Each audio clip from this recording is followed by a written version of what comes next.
بسم الله الرحمن الرحيم. الحمد لله نحمده ونستعينه ونستغفره ونؤمن به ونتوكل عليه ونعوذ بالله من شرور انفسنا ومن سيئات اعمالنا من يهده الله فلا مضل له ومن يضلل فلا هادي له واشهد ان لا اله الا الله واشهد ان محمدا عبده ورسوله اما بعد فان خير الحديث كتاب الله وخير الهدى هدى محمد صلى الله عليه وسلم وشر الامور محدثاتها وكل محدثه بدعه وكل بدعه ضلاله وكل ضلاله في النار. اعوذ بالله من الشيطان الرجيم. يا ايها الذين امنوا اتقوا الله حق تقاته ولا تموتن الا وانتم مسلمون. يا أيها الناس اتقوا ربكم الذي خلقكم من نفس واحدة وخلق منها زوجها وبث منهما رجالا كثيرا ونساء واتقوا الله الذي تساءلون به والأرحام إن الله كان عليكم رقيبا. يا أيها الذين آمنوا اتقوا الله وقولوا قولا سديدا يصلح لكم أعمالكم ويغفر لكم ذنوبكم ومن يطع الله ورسوله فقد فاز فوزا عظيما. أما بعد أعوذ بالله من الشيطان الرجيم. بسم الله الرحمن الرحيم.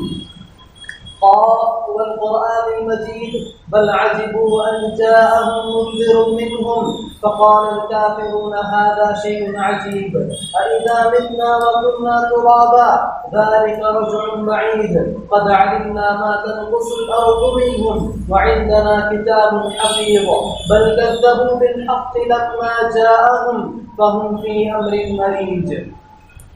وقال الله تبارك وتعالى أعوذ بالله من الشيطان الرجيم. يا أيها الذين آمنوا بالله ورسوله والكتاب الذي نزل على رسوله والكتاب الذي أنزل من قبل ومن يكفر بالله وملائكته وكتبه ورسله واليوم الآخر فقد ضل ضلالا بعيدا. تمام قسم کی تعریف، توصیف، بڑائی، کبریائی اللہ رب العالمین کے لیے لائق و زیبا ہے، جس نے ہم تمام کو انسان بنا کر پیدا کیا اور راہ حق کی رہنمائی عطا فرمائی. بعدہ بے شمار درود و سلام ہو ہمارے آخری نبی محمد رسول اللہ صلی اللہ علیہ وسلم پر. حاضرین جمعہ، اللہ رب العالمین نے اس کائنات میں ان گنت مخلوقات کو پیدا کیا اور اس پیدائش کا مقصد اللہ رب العالمین کی عبادت اور اطاعت و فرما برداری ہے. اللہ رب العالمین نے جن مخلوقات کو پیدا کیا ان میں سے 3 مخلوق ایسے ہیں جن کو مرکزی حیثیت حاصل ہے. ان تمام مخلوق میں 3 ایسی مخلوق ہیں جن کو مرکزی حیثیت حاصل ہے. ان میں سب سے پہلے ہیں انسان، پھر ان کے بعد آتے ہیں جنات اور پھر ان کے بعد تیسرے نمبر پر آتے ہیں فرشتے. انسان اور جنات ایسے مخلوق ہیں جن کو ہر کام کا اختیار دیا گیا ہے. وہ کوئی بھی کام کر سکتے ہیں، کوئی بھی عمل کر سکتے ہیں اور ان کے اعمال کے مطابق ان سے حساب و کتاب لیا جائے گا اور اس حساب و کتاب کے بدل انہیں جنت و جہنم کا فیصلہ بھی کیا جائے گا. لیکن فرشتے ایسی مخلوق ہیں جن کا اپنا کوئی اختیار نہیں ہوا کرتا. اللہ رب العالمین نے فرشتوں کو صرف اس لیے پیدا کیا تاکہ وہ اللہ رب العالمین کی عبادت کرے اور اس کی اطاعت و فرما برداری کرے. اللہ رب العالمین نے ان فرشتوں کو اس لیے پیدا کیا تاکہ اللہ رب العالمین ان کو حکم دے اور اس کی تعمیر کرے. فرشتوں کا اپنا کوئی اختیار نہیں ہوا کرتا، وہ حکم الہی کے بغیر کوئی کام نہیں کیا کرتے. معزز حاضرین، آج کی اس خطبہ جمعہ میں میں آپ کے سامنے فرشتوں کے تعلق سے چند باتیں اور ہم بحیثیت انسان ہوتے ہوئے ہم پر فرشتوں کے جو حقوق عائد ہوتے ہیں ان کے تعلق سے چند باتیں آپ کے سامنے رکھنے کی کوشش کرتا ہوں۔ اللہ رب العالمین سے دعا ہے اللہ تبارک و تعالی ہمیں کہنے سننے سے زیادہ عمل کی توفیق عطا فرمائے۔ معزز حاضرین، اللہ رب العالمین نے ان فرشتوں کو صرف عبادت کے لیے پیدا کیا، اور یہ جو فرشتے ہیں یہ اللہ رب العالمین کی بہت ہی زیادہ معزز اور مکرم مخلوق ہے۔ اللہ تبارک و تعالیٰ نے ان کے تعلق سے کہا بل عباد مکرمون، یہ جو فرشتے ہوا کرتے ہیں، یہ جو فرشتے ہیں یہ بہت ہی معزز بندے ہیں، بہت ہی معزز مخلوق ہے۔ اسی طرح ایک اور مقام پر اللہ تبارک و تعالیٰ نے کہا کرام بررہ، یہ جو فرشتے ہیں بہت ہی معزز اور بزرگ فرشتے ہوا کرتے ہیں۔ معزز حاضرین، اللہ رب العالمین نے ان فرشتوں کو پیدا کیا، اور پیدا کرنے کے بعد ان کا جو پیدائشی مقصد بیان کیا کہ ان کو اللہ رب العالمین نے ان کو عبادت کے لیے پیدا کیا ہے، اور یہ فرشتے ہمیشہ اللہ رب العالمین کی تسبیح و تحمید، اللہ رب العالمین کی بڑائی و کبریائی، اللہ رب العالمین کی ثنا بیان کرتے رہتے ہیں، اور جو کوئی حکم اللہ رب العالمین انہیں دیتا ہے اس کو فوراً بجا لاتے ہیں۔ اللہ رب العالمین نے ان کے تعلق سے کہا یسبحون اللیل والنہار لا یفترون، اللہ تبارک و تعالیٰ نے کہا کہ یہ جو فرشتے ہوا کرتے ہیں رات دن اللہ رب العالمین کی تسبیح بیان کرتے ہیں، اللہ رب العالمین کی تسبیح بیان کرتے ہیں، ولا یفترون، اور اس تسبیح بیان کرنے میں کبھی وہ تھکتے نہیں ہیں۔ پھر اسی طرح اللہ رب العالمین نے ایک اور مقام پر ارشاد فرمایا الذین یحملون العرش ومن حوله يسبحون بحمد ربهم ويؤمنون به ويستغفرون للذين آمنوا۔ اللہ تبارک و تعالیٰ کہتے ہیں کہ جو فرشتے عرش کو اٹھائے ہوئے ہیں، جو فرشتے عرش کو اٹھائے ہوئے ہیں اور جو اس کے اطراف ہیں، وہ کیا کرتے رہتے ہیں؟ یسبحون بحمد ربهم، اللہ رب العالمین کی حمد بیان کرتے رہتے ہیں، وَيُؤْمِنُونَ بِهِ، اور اللہ رب العالمین کے اوپر ایمان لاتے ہیں، وَيَسْتَغْفِرُونَ لِلَّذِينَ آمَنُوا، اور ساتھ ساتھ ان لوگوں کے لیے مغفرت کی دعائیں کرتے ہیں جو بندے مومن ہیں، جو مومن بندے ہیں ان کے لیے مغفرت کی دعائیں کرتے ہیں۔ اور پھر آگے اللہ تبارک و تعالیٰ نے فرشتوں کی دعا کو نقل کرتے ہوئے کہا رَبَّنَا وَسِعْتَ كُلَّ شَيْءٍ رَحْمَةً وَعِلْمًا، اے اللہ، اے ہمارے پروردگار، بے شک تیری ہر چیز پر تیرا علم اور رحمت نے گھیرا ہوا ہے، تیرے علم اور رحمت نے ہر چیز پر گہرا ہوا ہے۔ فاغفر للذین تابوا واتبعوا سبیلک، فرشتے اللہ رب العالمین سے دعا کرتے ہیں کہ اے اللہ، جو انسان، جو مومن بندہ تجھ سے گناہوں کی مغفرت کرتا ہے اسے بخش دے، واتبعوا سبیلک، اور جو کوئی بندہ تیرے راستے کی اتباع کرتا ہے، تیری پیروی کرتا ہے، ایسے بندے کی بھی مغفرت فرما دے، وقیہم عذاب الجحیم، اور ایسے بندوں کو عذاب جحیم، جہنم کے عذاب سے بچا دے۔ یہ بندے اللہ رب العالمین، یہ فرشتے اللہ رب العالمین کی تسبیح و تحمید اور اللہ رب العالمین سے ہمیشہ دعائیں کیا کرتے ہیں۔ پھر اسی طرح اللہ رب العالمین نے فرشتوں کے قول کو نقل کرتے ہوئے کہا وَمَا مِنَّا إِلَّا لَهُ مَقَامٌ مَعْلُومٌ وَإِنَّا لَنَحْنُ الصَّافُّونَ وَإِنَّا لَنَحْنُ الْمُسَبِّحُونَ۔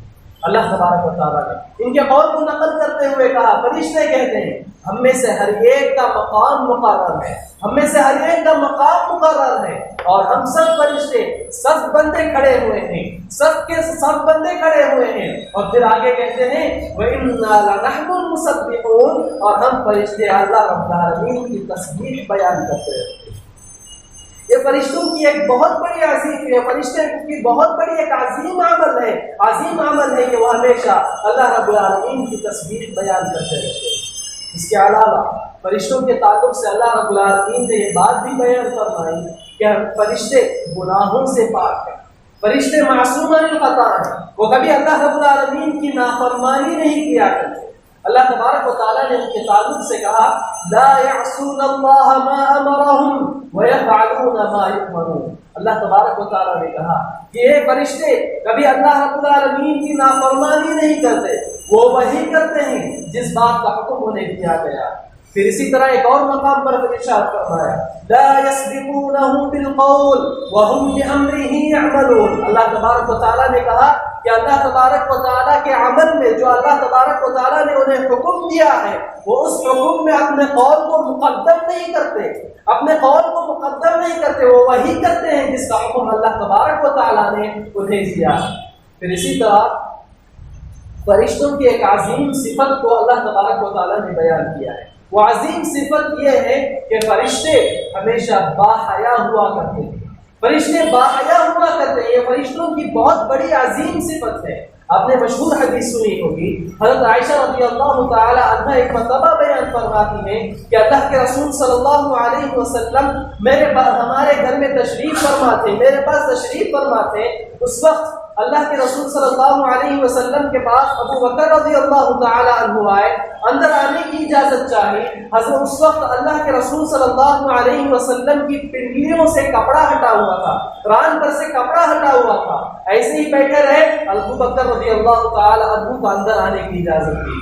پھر تھوڑی دیر بعد حضرت عمر فاروق رضی اللہ تعالی عنہ آئے، اندر آنے کی اجازت چاہی۔ اللہ کے رسول ایسے ہی بیٹھے ہوئے تھے، اندر آنے کی اجازت دے دی۔ پھر تھوڑی دیر بعد عثمان رضی اللہ تعالی عنہ آئے، جب عثمان رضی اللہ تعالی عنہ آئے، اندر آنے کی اجازت چاہی تو اللہ کے رسول صلی اللہ علیہ وسلم فوراً اپنے کپڑوں کو درست کر لیا کرتے ہیں، اپنے رانوں پر اپنے رانوں کو کپڑے سے ڈھانپ لیتے ہیں اور پھر اندر آنے کی اجازت چاہتے ہیں۔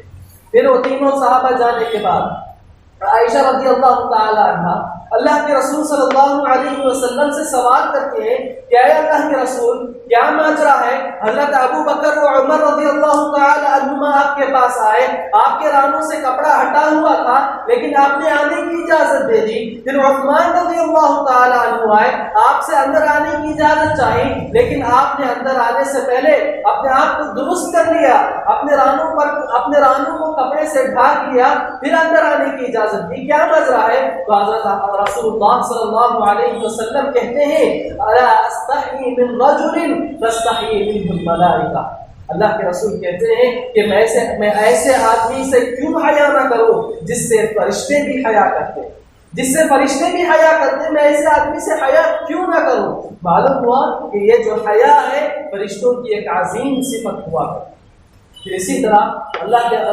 طرح قرآن و حدیث میں فرشتوں کے تعلق سے یہ بھی کہا گیا ہے کہ وہ جو کوئی بھی کام کرتے ہیں وہ مکمل نظم و ضبط اور پابندی کے ساتھ کیا کرتے ہیں، وہ کسی کام میں سستی اور کاہلی نہیں کیا کرتے۔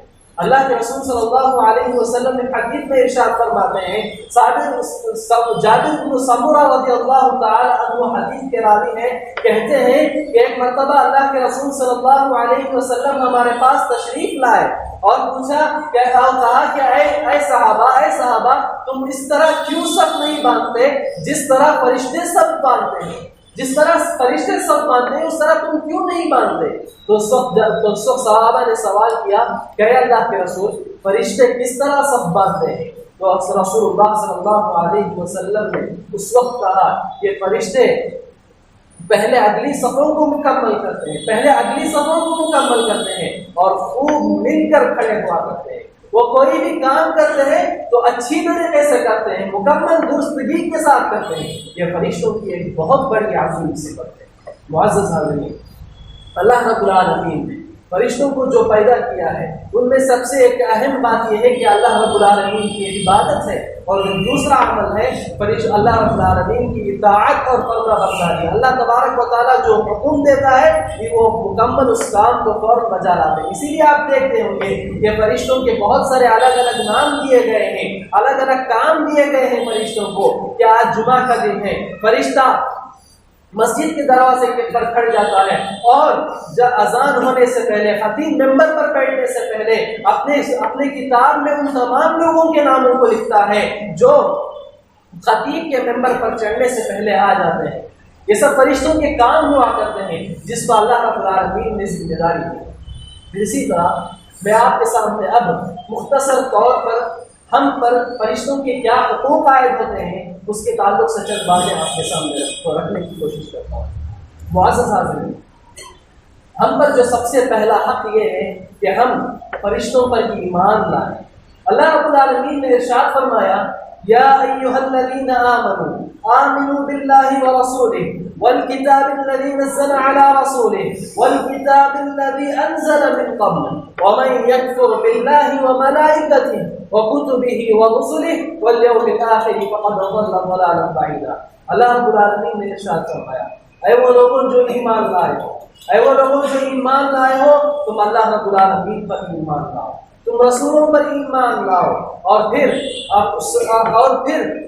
رسول پر جو کتاب نازل کی گئی ہے یعنی قرآن مجید اس پر ایمان لاؤ، والکتاب الذی انزل من قبل اور ان تمام کتابوں پر ایمان لاؤ جو قرآن مجید سے پہلے نازل کی گئی ہے. پھر آگے اللہ رب العالمین ارشاد فرماتا ہے وَمَن يَكْفُرْ بِاللَّهِ وَمَلَائِكَتِهِ، جو کوئی انسان اللہ رب العالمین کا انکار کرتا ہے، فرشتوں کا انکار کرتا ہے، کتابوں کا انکار کرتا ہے، رسولوں کا انکار کرتا ہے، قیامت کے دن کا انکار کرتا ہے، ایسا انسان بہت ہی دور کی گمراہی میں ہے.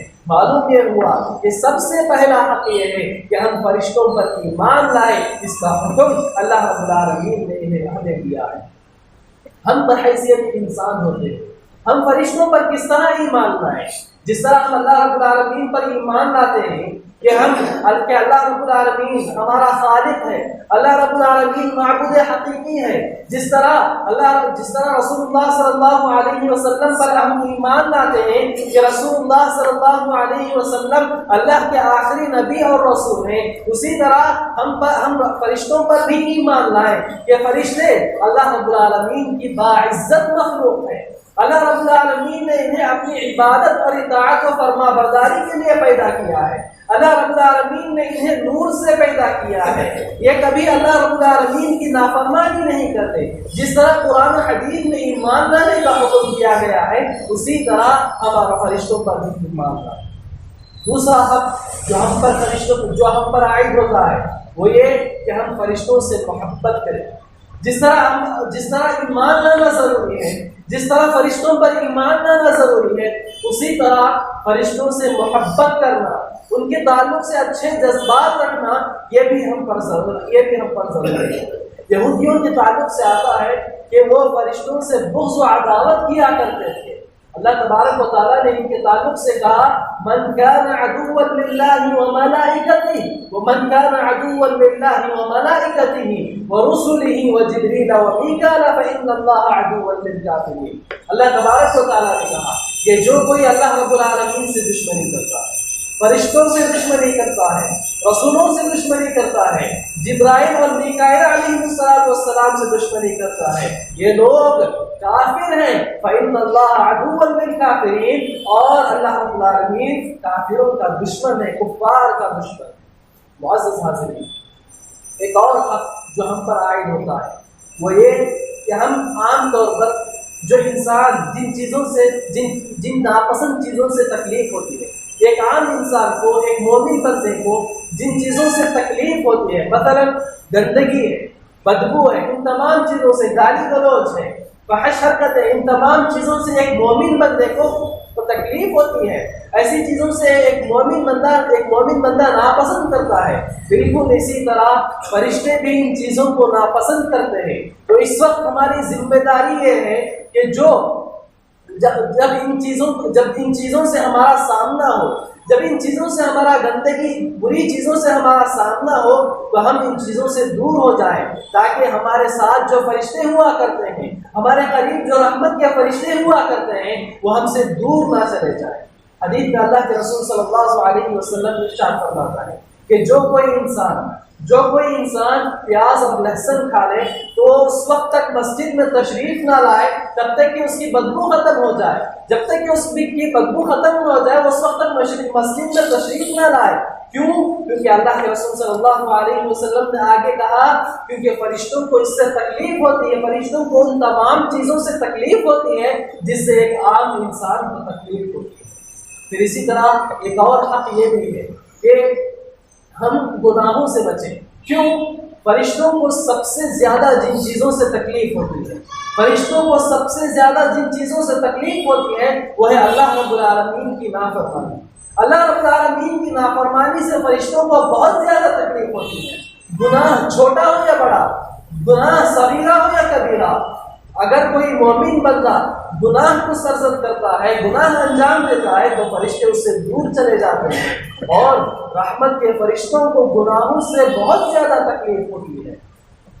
معزز حاضرین، آپ نے حدیثوں میں سنا ہوگا، آپ نے حدیثیں پڑھی ہوگی کہ اللہ کے رسول صلی اللہ علیہ وسلم نے فرمایا کہ جو کوئی جس کسی انسان کے گھر میں کتا ہو یا کوئی تصویر لٹکائے ہوئے ہو، ذی روح کی تصویر لٹکائے ہوئے کسی انسان یا کسی جانور کی تصویر ہو، ایسے گھر میں رحمت کے فرشتے کبھی داخل نہیں ہوتے۔ یہ کیا ہے؟ یہ گناہ کے کام ہے، یہ گناہ کے کام ہے، اور ان گناہوں کے کاموں سے فرشتے ہمارے قریب نہیں آیا کرتے، ہمارے گھروں میں داخل نہیں ہوا کرتے۔ اگر ہمارے گھروں میں فرشتے، رحمت کے فرشتے نہ ہوں تو ہمارا یہ گھر اللہ رب العالمین کے پاس، ہمارے گھر کے جو افراد ہیں اللہ رب العالمین کے پاس کیسے قابل قبول ہوں گے؟ ہم گناہوں کو سرزد اسی طریقے سے دیتے ہیں۔